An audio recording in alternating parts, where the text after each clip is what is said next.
Welcome out here to Chandler, Arizona for rounds 9 and 10 of the Championship Off-Road Racing Series. We're here for the grand finale weekend. We're going to be crowning some champions and some of the best side-by-side drivers in the United States. I'm your host, Jim Beaver, and today I am going to be joined by multiple co-hosts. We are going to have Tiffany Stone joining me this morning. She's going to be pulling double duty all weekend, and we're going to have the legendary Ken Stout joining me this afternoon for some of the pro racing action. We've got a lot of action on tap today with some of the best drivers in the United States here in their side-by-sides. We get a glimpse here of the beautiful facility here at Firebird Motorsports Park. We've had some amazing conditions this weekend, and we are slated to have some great racing out on track today. We're going to get things kick-started this morning with some of our youth racing today, with some of the 170 divisions up until some of the faster youth divisions and some of the classes like youth restricted that we've had some of the best competition all season long. But let me tell you, the storylines going into this weekend is weather. We have beautiful conditions. We fought through some cold. We fought through some rain this year, but things are absolutely gearing up to be amazing on track, which is with this track here at Firebird generally lends itself to some great battles as we get a look here of that aerial footage of what our racers are going to be going through this weekend to crown our champions. And you just look at that coloration in the dirt. We got a little moisture there. It is going to slowly dry out over the weekend, and it's going to get faster and faster as we go. But that being said, right now I'm going to be tossing it down to one of the hardest working women in the motorsports industry, pulling double duty today, Miss Tiffany Stone, with our opening ceremonies. Thank you so much, Jim. Yes, it feels great to be back here for round 9 at Firebird Motorsports Park here in Chandler. And just like Jim was talking about, the weather is incredible. Now, the track conditions look fairly nice right now, and they're just going to get better throughout the rest of the day. When we were talking about our earlier classes, the youth classes, there's a lot of them right now that are only separated by 3 points. So every lap, every fast lap, and every checkered flag is going to count towards the season. We're going to be crowning some great ones later on tomorrow for round 10. But talking about today specifically, I am so excited to talk to some of the greatest drivers once they get off the track, get their stories, and see how they're going to prepare for the championship day in round 10. But to get things started here, right now, we're going to start with our national anthem. So if you are in the stands here at Firebird, please stand for the playing of that.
Everybody, once again. Now we've got a great race coming up, starting off the day for us. This is one of the most stacked classes with a lot of great drivers. Now we keep talking about this. This is the future of the sport, and they're going to show you why they're here, why to race, and why they're champions. But first, I'm going to throw it back up to Jim Beaver.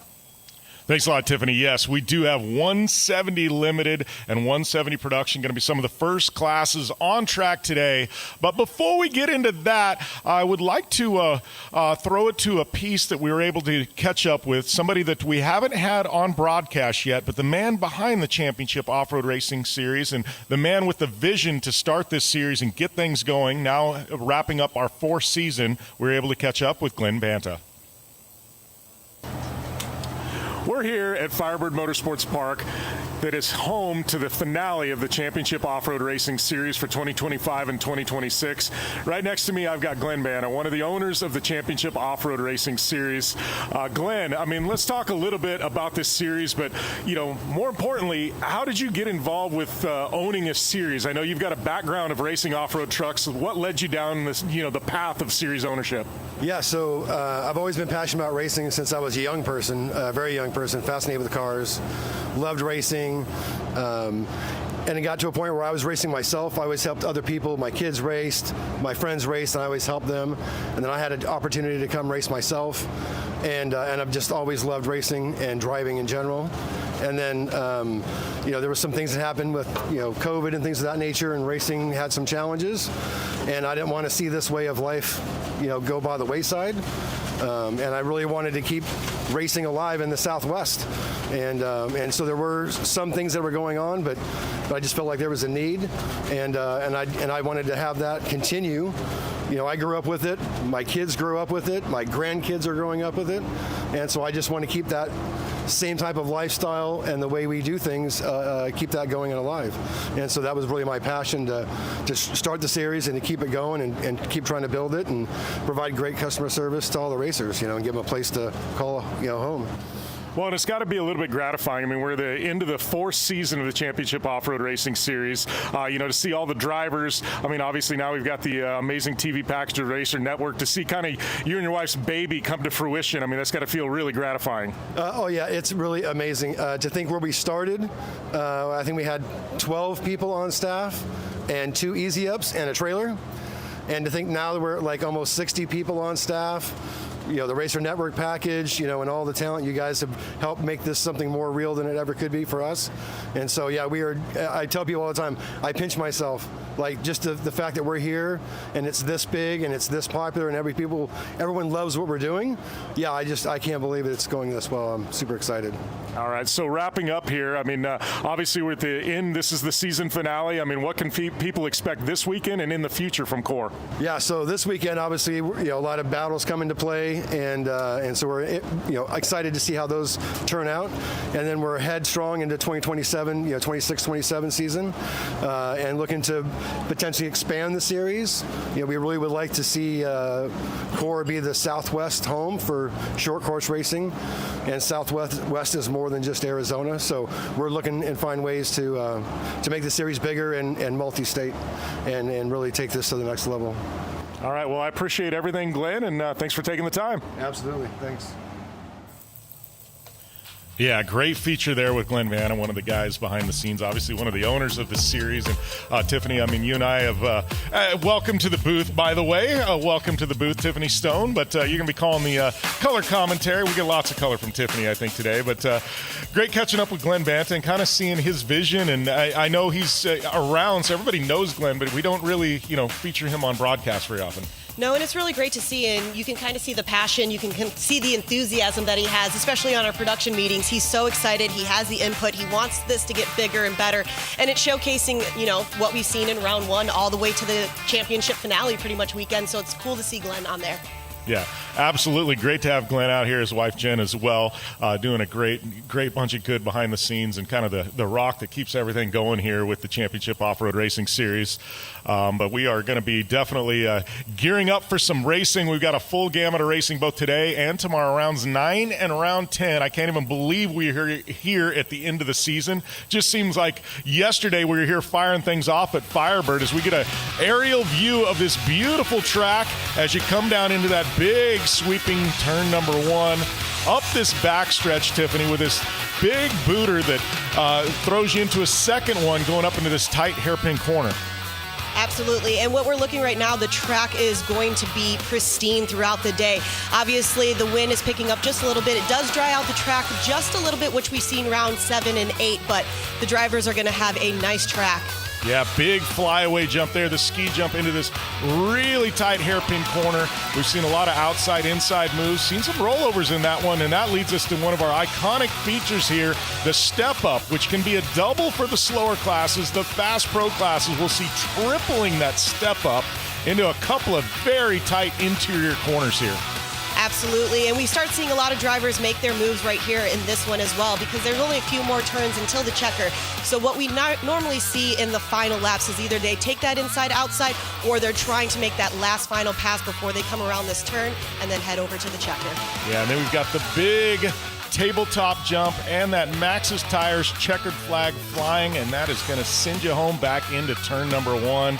As we get a look there once again at that aerial footage. I'm just looking at the coloration in the dirt. You see the old drag boat track there in the background. What a beautiful shot this is. But that colorful dirt, I mean, Tiffany, we're seeing that dark cake dirt right there. We're seeing a little bit of lightness in the, over the jumps and that. But that dirt, it's going to change colors over the course of the day. Absolutely. And we were talking about weather earlier this morning when you were doing the opening, and it seems like it's going to be around 90, which is a little bit cooler than what we've seen. We were talking about the wind as well. For round 7 and 8, we had gusts about 35, so this is going to play a big factor into it. I know a lot of drivers, when I spoke to them, they said that they were changing some tire pressures, they were changing what they want to do with stock belts or have a stock belt, so we're going to see what the gameplay is going to be for a lot of our top drivers. Yeah, definitely going to be sunny conditions. Things are going to heat up this afternoon. I mean, beautiful 68 degrees currently. Let me tell you, I'm an Arizona boy. That is not going to stick around long here in the spring. So things are definitely going to get warm, as we can already see some of the heat coming off the desert there with the beautiful mountains in the background. Absolutely. All right, so right out of the box, we're going to come with one of our, I guess, I want to say one of the most stacked fields we've got here. We're starting things off early with the 170 production. This one, we're going to have about 13 drivers in this, and I got to tell you, this one throughout the season has been very, very exciting. We've seen a lot of action, really, really close racing, especially because these are relatively stock side-by-sides for these kids. It's the first kind of grassroots class that gets them going. It's their first real try at off-road racing, and let me tell you, these kids like to throw down. 100%. And if we're looking at people, we got Grayson Gentry right up front. You see him right there in the 208. Now, Grayson has won rounds 5, 6, 7. So that's really getting a lot of confidence going into these last few rounds. Graceland Schuster was able to grab that one in round 8. So with it right now, we're looking at 4 different winners throughout our last 8 rounds with Banks Bawden, Bryce Tomasi, Grayson Gentry, and Graceland Schuster. Yeah, and Tomasi there on the outside, Grayson Gentry's teammate. Those are both going to be really racy. One of the drivers I've been really impressed with second half of the season come on real strong is Rayleigh Lucas. She's been sneaky fast this season, and Rayleigh Lucas, I think she's one we could see sneak in there for possibly a victory this weekend. You're absolutely correct, because when we're looking at it, when we were back here a few weeks ago for round 7, she was able to take a 3rd place. And Jim, you know just as much as any other driver, when you get that podium, when you get that confidence, it can showcase to the next few rounds. Yeah, absolutely. It's like you get your mojo, you get your swagger. I like to call it swagger in off-road racing. You get that podium, and it's like you get that self-confidence, and it's like, you know what? I'm here to play. Everybody else is going to have to chase me down. I feel like we've seen Rayleigh get a little bit of that swagger lately. I love that, and especially when we're talking down on the booth, the young kids are so excited, and the best thing I love about that is the sportsmanship that they have. They can go out there, they can battle each other out on the course, and then they come back and they're best of friends down on the podium, all chatting, high-fiving, and then playing RC cars later on in the pits, which I absolutely think is the best thing about this class in particular. Yeah, the camaraderie here with the 170 production and 170 limit, all the kids racers, they're competitors out on track, but afterwards they're out in the pits, they're talking a little smack to each other, but they're having a good time. And like I said, kids be kids, and they're probably go back home and they're on the same Xbox servers talking trash, playing video games too. Well, because adults do that as well. So absolutely, we do. We're all doing that. They're just miniature versions of us, right? Pretty much. Yeah, but there we go. We've got everybody gridded up there. We're getting ready to go racing with 170 production. This is going to be 8 laps, no competition caution with the 170 production class, so runs wire to wire. And I think with 170 production in particular, the starts are very important because you don't have that competition caution. But these cars are a little bit different, Tiffany, because a lot of it's momentum based. You make a mistake, they don't have the power. You make a mistake, you lose a second in a corner in a 170. It takes a while to gain that back. And that's just exactly what we were talking about when we were doing the track view. We see some areas, we know the areas where you can take that inside-outside. We know that you have to set that up. But just like you said, there's not the speed, there's not the necessary horsepower. So getting that start, and then unfortunately, sometimes when you have that great start, there can be a full course yellow or a full restart, and then that changes the game up as well. I've never been in that position, but Jim, as a driver, how does that change your mentality? Well, I think, especially in something like this, there's a lot of pressure the first, I would say, half a lap. Anytime there's a restart or the start of the race, it's that first half a lap. A lot of pressure. You don't want to make a mistake because you know if you do, you're going to be battling from the back the entire race. Is not where you want to, be. And I would say to Grayson Gentry's credit, we've seen him round in and round out. He's very, very good on the starts. He gets that lead, and then he really doesn't have to worry about much because he lets all the action happen behind him. As that brings us to our R&R Steel Racing 170 production points. Tiffany, kind of dissect this for us. So sitting number 1, we've got Grayson Gentry at 277 points, but right below that, what we were talking about, Creighton O'Connor just sitting 5 points behind. So once again, fast laps, checker flags, each of these points are going to continue to add on. Yeah, Grayson Schuster, Wild Dugarian, Ryan Jones are in 6, Maverick Atterbury, Knox Penrod, Daxton Kilgore in the 9th spot, Bryce Tomasi round out your top 10 in points right now, though. It's going to be Gentry and Tomasi, 5 points separating going into this weekend. This championship is very much up for grabs as that brings us to our Liqui Moly 170 production starting grid, Tiffany. So sitting in row 1, Grayson Gentry. Next to him is Bryce Tomasi. Row 2, Creighton O'Connor, Rayleigh Lucas. Row 3, Graceland Schuster and Maverick Atterbury. And row 4, Knox Penrod and Banks Bodden. Should bring us to row number 5. That is Wyatt Dulgarian and Xander Kessler on the outside of row number 5. We got Johnny Savino, local kid out of Parker and Lake Havasu. He's in row number 6. Daxton Kilgore outside of row number 6. And then we got Steele Hopkins, row number 7. That is your Liqui Moly starting grid. And I got to tell you, the top 4 are the ones I'm watching. We got Grayson Gentry and Bryce Tomasi, the teammates on the front row. Creighton O'Connor second in the points. He is sitting inside row number 2. And like we said, Rayleigh Lucas getting awful fast this season. She is outside row number 4. And then as Tiffany said, Grayson Schuster, Maverick Atterbury there in the 5th and 6th. This is a stacked field as we've got that 019 pace vehicle bringing us around, looking for that green flag to go racing. Now, what I'm really excited to see about this is because I know the kids know how close they are with the points, and they know that they're great drivers. So are they having a different drive style, different mentality towards it? And I think we're going to be able to see that play out very, very well, especially with these first 2, like you said, being teammates. Season, even at the expense of Grayson Gentry, because Tomasi's been very fast, and Grayson Gentry is just he's been walking away with things, and Tomasi's had a lot of bad luck. So I would look for Tomasi to challenge early. Wonderful. All right, and it is Gentry once again out front. Tomasi down into the 2nd spot. Teammates 1, 2. That looks like it is going to be second in points. That is Creighton O'Connor into the 3rd spot and Rayleigh Lucas in the 4th. So just like they started, they are running down the backstretch in that order. All right, so it looks like that they've all made it through clean, just like Jim was talking about. First, the first turns and everything, that is the important part. You don't want to lose a spot in here, Jim. I think right now everything runs clean. It looks great.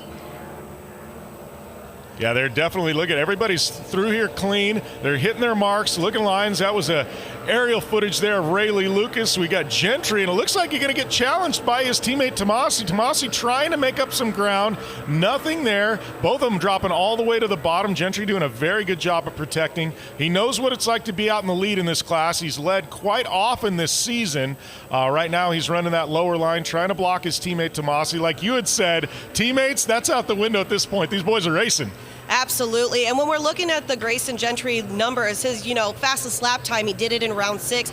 And that's when we were at Glen Helen. So it's showcasing 1 minute, 15 seconds around the track. This is a little bit more technical, so we're going to see if he's going to be able to grab some time on Tomasi. And this is the battle to watch here. Creighton O'Connor trying to make up ground there on Bryce Tomasi. Don't forget, the driver in 3rd is currently 5 points back of the leader of this race in the championship. He really desperately needs to get around Tomasi and challenge Grayson Gentry if he's going to have any shot at taking home a championship this year. Down through 2nd corner, up and over the big ski jump. It looks like Tomasi getting a little ground there on Creighton O'Connor, and Gentry starting to stretch his lead over his teammate Bryce Tomasi just a little bit as they head into the step-up, Tiffany. Absolutely. It looks like all of them are picking the correct lines, and once you pick those correct lines, all the drivers are picking them too. So you're going to have to do something later on, maybe lap 6, 7, to really figure out when you're going to take that over, or just capitalize on another mistake that somebody's going to make. You got to be patient. I feel like, almost over. Oh! Wow, that was Tomasi up on the bike there. Nice little save. And that's what we were talking about, being a little patient as well, and it seems like he was able to bring that back in.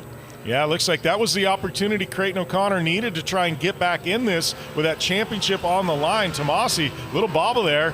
Like you had said, though, these cars really tough. They're very similar in speeds, horsepower. This is very spec class, stock class racing here for these kids. So it's all about momentum, and it's about cornering and track position. And right now, Grayson Gentry seems to have the formula and has it figured out. He's absolutely picking every correct line that he needs to. And I think that one thing that's really great about Grayson as a driver is he does stay very calm under those pressures. You know, he's got those spotters telling him what's happening, but he's able to pick all of them. Now Rayleigh Lucas looks like getting a little pressure there from the 124. 124 is Banks Bodden. So Rayleigh Lucas getting a little pressure there from Banks Bodden in the 124. And talking to Banks earlier, he's going to race in a bunch of different classes today, and he was telling me that seat time is imperative. You want to get better, you want to get faster, and this is one of the classes that he's doing it in. Yeah, that's pretty crazy. 4 different classes Banks Bodden's going to be racing this morning. That is a lot of seat time. Very much so, but he said if you want to be the best, you got to keep going. But it looks like he's putting some pressure right now. Oh, it looks like they got connected. Banks Bodden into the back of Rayleigh Lucas. Looks like his bumper may have got attached to her bumper. So unfortunate. Looked like Banks getting in the back and giving her a little love tap, and it ended up connecting, and that's going to take them both out. A tough break for Rayleigh Lucas and Banks Bodden there. As we go back up to lead, that is Grayson Gentry in the 208, continuing to walk away with things. Our current points leader, 5 points over Creighton O'Connor with 2 rounds remaining, and Creighton O'Connor desperately needs to figure something out to get back into this battle. I feel like it's putting a little less pressure on Tomasi as well, knowing that kind of happened right behind him, gives him a little bit of breathing room. Yeah, there for a while. Rayleigh Lucas trying to put the charge on, as well as Banks Bodden. So 2 of our heavy hitters in this class now find themselves on the sideline with their bumpers connected. As we see the gap there from Grayson Gentry back to his teammate Bryce Tomasi, about half a straightaway. Then you've got Creighton O'Connor in, and look at that. The yellow flag coming out, and that is exactly what Creighton O'Connor needs with that gap that Grayson Gentry had developed. And that's exactly what we were talking about, Jim, with no full course or full comp yellow. This is what they needed for that, to be able to bring it back. It gives them a little bit of more oomph, I want to call it, being able to have that, especially for Creighton, like you were talking about. Yeah, now this is really going to be interesting. This definitely came into Creighton O'Connor's favor. Rayleigh Lucas and Banks Bodden getting connected. I think both cars should be fine. Look like just their bumpers, for whatever reason, somehow hooked together and they weren't able to get separated. So tough break for both of them because they were both sitting inside the top 5. But they're going to get regrouped. We're going to get everybody restacked. But right now, that massive lead Grayson Gentry built, it is now all for nothing. So we're going to be sitting Grayson Gentry, Bryce Tomasi, and Creighton O'Connor are going to be your top 3. All right, and when we were just talking about Creighton O'Connor as well, his best finish right now is 2nd place, so that's also going to give him a little bit more. He knows exactly what it takes to get to the podium, and this gap being closed with this full course yellow definitely is going to give him that opportunity.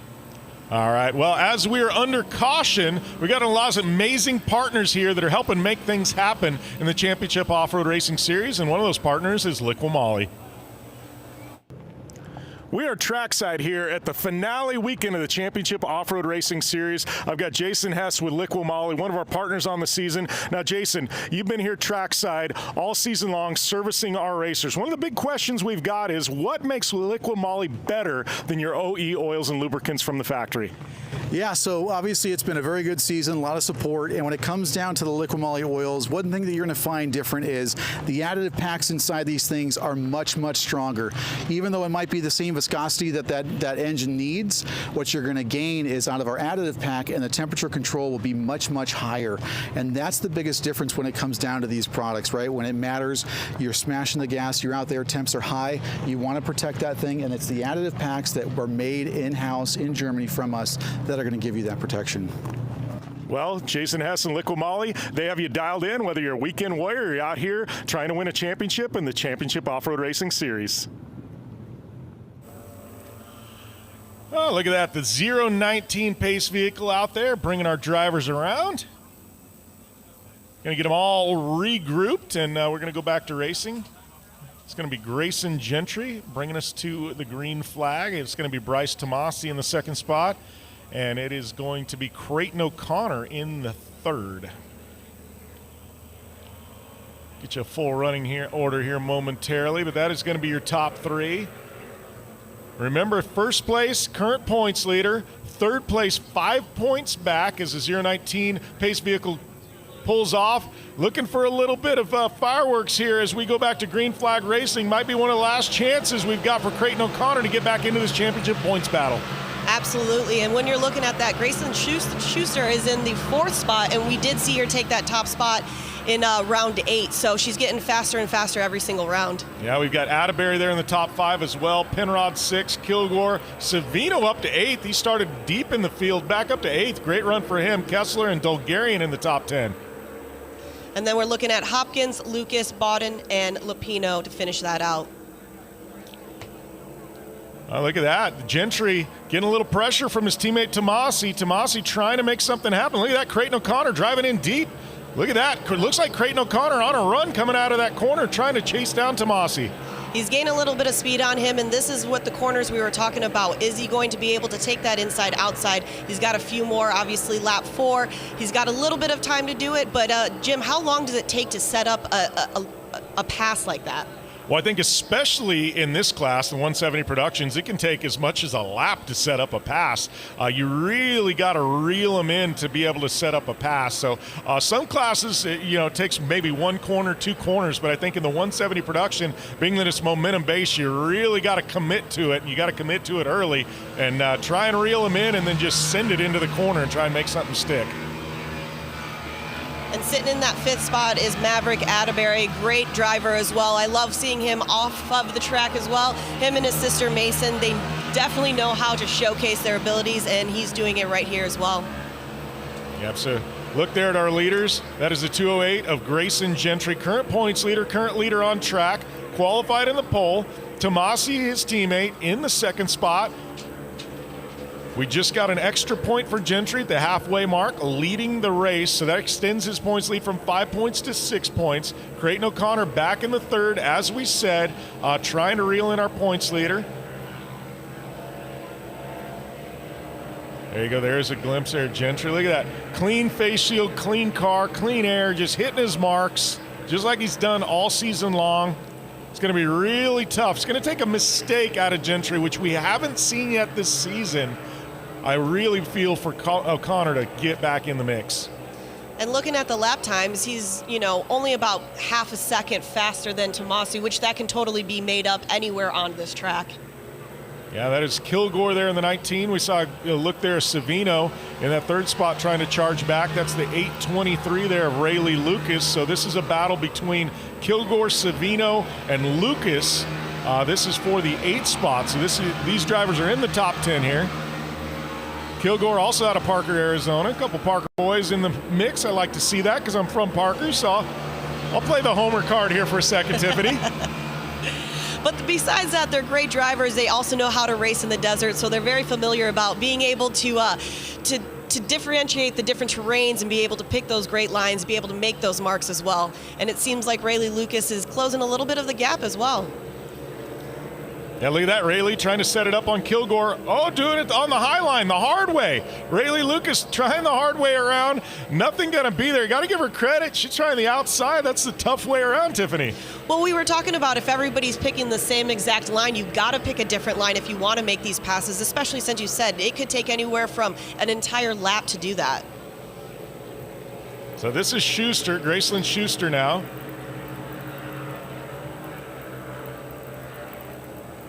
It's really been great to watch Graceland come through on this second half of the season as well. Just getting faster, knowing how to close the door right there that he just did on Maverick as well. Yep, that is the 124 Banks Bodden, the Hype Farm car, trying to battle back. He was the one that had his bumper connected there with Rayleigh Lucas and brought out that caution flag. They got him disconnected. Now it looks like he is on a mission out here trying to get around as many drivers as he can. Moving up from 13th all the way up to 7th is not so bad in a few laps. Yeah, no. Now got his sight set on Atterbury there. Atterbury in the 161, so it is Bodden and Atterbury. This is a battle for 6th spot. Bodden to the outside, nothing there. Look, you can see him peeking down low. Look at that, Atterbury dropping down the block. Bodden going to go up high. Really narrowing the gap there. It was a really nice block right there by Atterbury as well. Kind of knew exactly what was happening. Great spotter chatter. I love seeing this and being able to translate it from the spotter over into to the driver. Look at that, Bodden all the way to the high line, going around to the outside. Going to have some momentum coming out of this corner. Is he going to be able to chase down Atterbury? Looks like he does have some speed going into this triple, going into the step up. May have the lower line. Is he going to commit to it? Nope. Bails back in. Look at that, all over the rear bumper. A little bump there onto Atterbury. Bodden, the faster car, trying to get around Atterbury. So go to our leader. This is Grayson Gentry, currently leading, had the 5-point lead, picked up the extra point there at the midway point for leading the race, up to 6 points, 6-point lead here. As we get our running total, this is Graceland Schuster here in the top 5. Got Atterbury and Bodden in the mix as well. That is your battle for 5th. We got 3 drivers there battling for that 5th spot. You'll see how that one shakes out. Right now it's Gentry leading, teammate Bryce Tomasi in the 2nd spot. Creighton O'Connor currently still in the 3rd spot. Let's go back to our leader, the 208, Grayson Gentry. Few corners remaining, trying to extend that points lead going into tomorrow. Doing everything he possibly can to cinch up this championship this season. 208. Flawless run today. Comes down the home stretch. Going to be looking for that Maxxis Tires checkered flag. And the checkered flag is flying. Grayson Gentry going to take the win and extend his points lead going into the final race of the season tomorrow. Teammate Bryce Tomasi going to finish up in the 2nd spot on the podium. And it is going to be Creighton O'Connor, 3rd in points, 2nd in points, going to be finishing up 3rd in the